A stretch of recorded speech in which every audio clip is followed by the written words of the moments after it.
Assalamualaikum warahmatullahi wabarakatuh. A'udzu billahi minasyaitonir rajim. Bismillahirrahmanirrahim. Alhamdulillah wassalatu wassalamu ala Rasulillah la haula wala quwata illa billah. Amma ba'd. Tabarakalladzi nazzala al-furqana ala 'abdihi liyakuna lil 'alamin nadhira. Bismillahirrahmanirrahim. Hadirin rahimakumullah. Dalam kesempatan yang berbahagia ini, setelah lama kita tidak berjumpa, insya Allah kita akan bertemu kembali. Kesempatan kali ini saya ingin menyampaikan satu buah hadis dari Rasulullah SAW yang disampaikan oleh sahabat Abi Hurairah. Sahabat, hadis ini adalah sesungguhnya hadis motivasi supaya kita mendapatkan atau selalu berusaha melakukan kebaikan. Hadis ini berbunyi, bainama rajulun yanshi bi tariqin wajada ghusna syauqin ala tariqi fa akharahu fa syakarallahu lahu fa ghafaralah. Thumma qala ashhada khamsatun al-mad'un wal mabtun wal ghariq wa sahibul hadmi wa syahid fi sabilillah. Akhrajahul Bukhari. Hadirin rahimakumullah,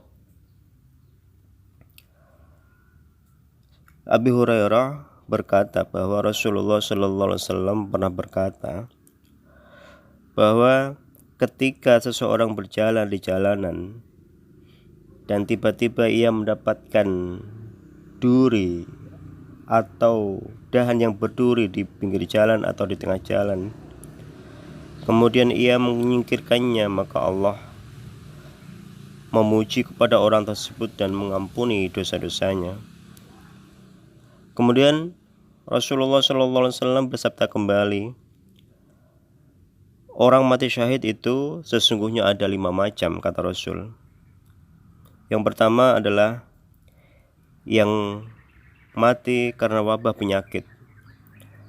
Orang yang meninggal karena terjadinya sebuah bencana wabah, sebagaimana hari ini kita alami.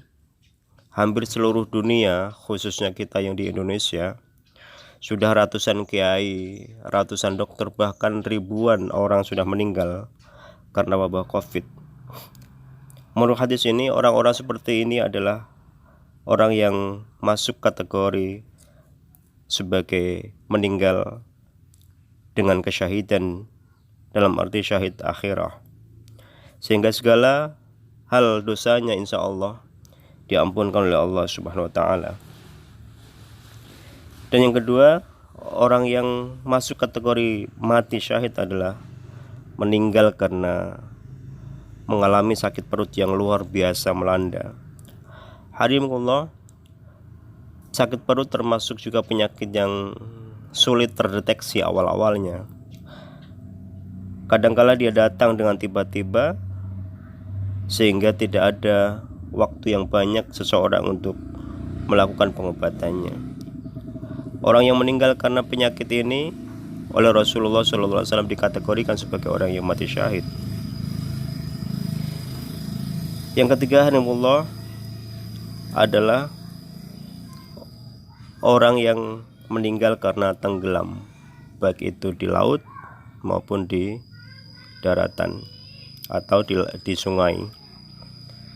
Orang yang meninggal karena kecelakaan seperti ini oleh Rasulullah SAW termasuk dikategorikan sebagai orang yang syahid akhirah, sehingga dia berkesempatan untuk mendapatkan surganya Allah Subhanahu wa ta'ala dengan cara yang lebih mudah ketimbang orang yang meninggal dengan sewajarnya atau orang yang biasa-biasa saja, kecuali orang yang sholih, syuhada, dan seterusnya.